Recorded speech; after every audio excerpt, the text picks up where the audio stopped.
When the Army informed the parents of Danny Chen that the 19-year-old Army private had died of an apparent self-inflicted gunshot wound in Afghanistan, they reacted with disbelief. Chen had not exhibited signs that he was suicidal and had just asked his family to send him additional supplies. He also had told family members that fellow soldiers targeted him with racist abuse.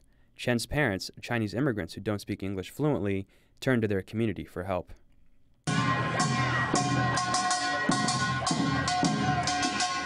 Activists in New York's Chinese American community enlisted the support of local politicians, held a vigil, marched to the Pentagon, and posted a video on YouTube, all to raise awareness and demand answers about Chen's death. On October 3rd, my cousin, Private Danny Chen, was found dead in Afghanistan, but he did not die in combat. A week before Danny died, he was laughing with us on Facebook. What happened to Danny? The effort successfully captured the media's attention, and on December 21st, the military announced preliminary charges against 8 of Chen's fellow soldiers connected with his death. 1 week later, Army investigators met with Chen's parents and revealed that he had faced extensive racial harassment. Elizabeth Wu Yang is president of OCA, an Asian American advocacy group working closely with Chen's family. He was required to do bed crawls over gravel while soldiers threw rocks at him. He was subjected to racial taunting and being called Gook, Chink, and Dragon Lady.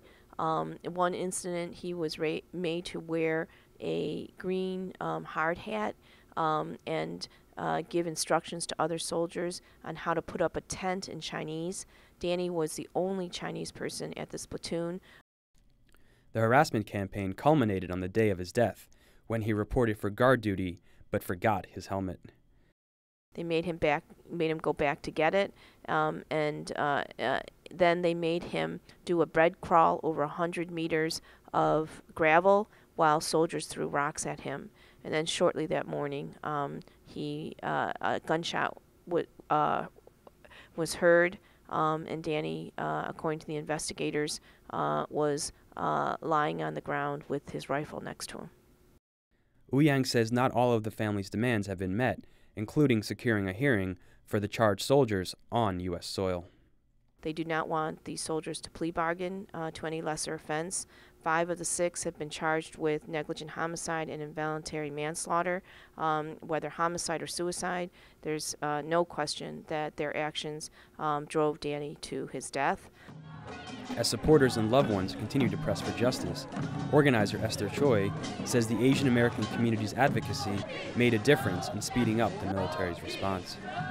Because I think if we hadn't had that action and we hadn't built up that attention, then it could have just been another passing thing that no one would have paid attention to. So Chen's case has given a hope to other families seeking answers about loved ones in the military who died under suspicious circumstances.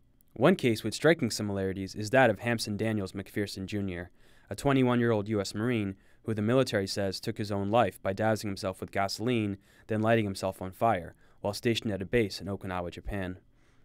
McPherson was also a New Yorker and son of immigrant parents. And just like Chen, McPherson's family also alleges that he was subjected to racist hazing by fellow soldiers leading up to his death. His father, Hampson McPherson Sr., said his son's problems began in late 2010 when he responded to racist taunts.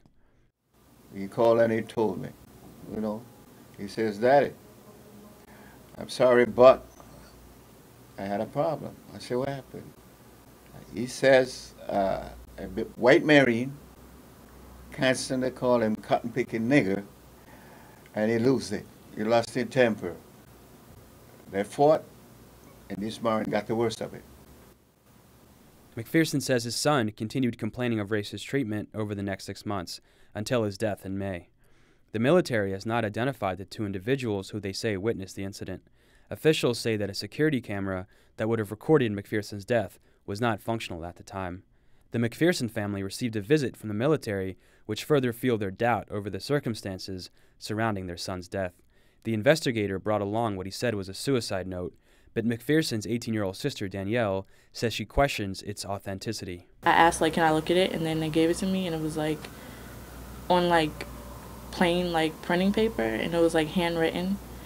And it was, a whole bunch of stuff like he would never say, and then it wasn't even his handwriting. Like, I can't read his handwriting. Like, I have to like squint, and like it was like kind of neat, so it was just weird. It didn't look like he would write it. The family says the military refused to accept a sample of McPherson's writing to help verify the note's authenticity. Unlike Chen's family, the McPhersons have not been able to rally support for his case. We've tried to get people involved, but I feel like people have like this mental block about the military and like the power that they have, and they think like they don't want to get involved because something could happen to them, or they're scared to be put out there like that. So we've tried to like have the same thing going, but we just don't have the same type of people behind us. The McPherson family says they hope the massive media attention Chen's death has received will help their efforts and pressure the military to fully investigate how Hampson McPherson Jr. died. As both families await details of the deaths of their loved ones, they say they will continue raising awareness until those responsible are brought to justice. They're also calling for the military to institute reforms that will prevent similar race-based hazing in the future. Reporting for The Real News and FSRN, this is Jesselyn Noor in New York.